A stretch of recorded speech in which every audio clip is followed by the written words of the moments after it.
courtside here by the head coach of the Colonels, J.P. Piper, and we talked pregame. This was a measuring stick for Nichols, and you know the point differential isn't a whole lot different, 13 or 12. But in reality, we saw what happened out there tonight. This was a step up for the Colonels, at least in my eyes. Yeah, I think so. I'm not discouraged. I went in there and told them, look, don't be discouraged. We're not a finished product. We've got things we've got to get better at. But you're a far better team than when you were in that first week in January when these guys rolled into our place the first time. We didn't offer any resistance that day in Thibodaux, and they really throttled us much worse than the final score indicated. We closed the gap on their bench is what made that final score more respectable. We kept this game in the balance deep into the game. We just ran out of gas. We had a couple situations where we brought guys in off the bench, and they just, in my opinion, weren't ready to play, and I wasn't comfortable. And we made a deadly decision, if you will, to just try to ride what we had on the floor. And I knew better, but I felt that gave us a better chance than the alternative. And you know, the result is the result. We were exhausted at the end, couldn't get stops, didn't have the energy to defend. They just came down, I think, 7 or 8 trips in a row and just laid the ball up on us. If they happened to miss, they got the offensive rebound and scored it. And that was not representative of the way we played most of the game. So a lot of positives, a lot of good things to build on. Again, I'm not discouraged. The final product needs to be in place in March in Katy, Texas.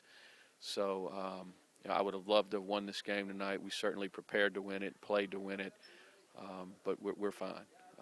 We'll rally, lick our wounds a little bit in the morning, and roll over to Conway and see if we can find a way to scratch out a win over there.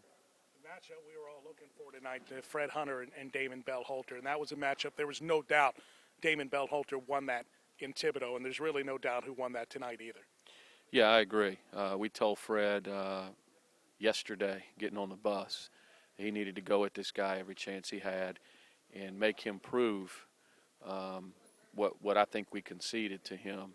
Now, look, the guy's a good player, but I think we just gave him way too much respect in Thibodaux, and Fred didn't represent who Fred was in Thibodaux. So tonight I think you saw what Fred Hunter's capable of, got Bell-Holter in foul trouble, had to play most of the second half without him. Now, tip your hat to Oral Roberts. What a good team they are. They, leading scorers on the bench for almost the entire second half. They still find a way to win. The Glover kid just killed us. He got us down there in the short corner, and we just couldn't get stopped. Didn't matter who we put on him. He scored the ball.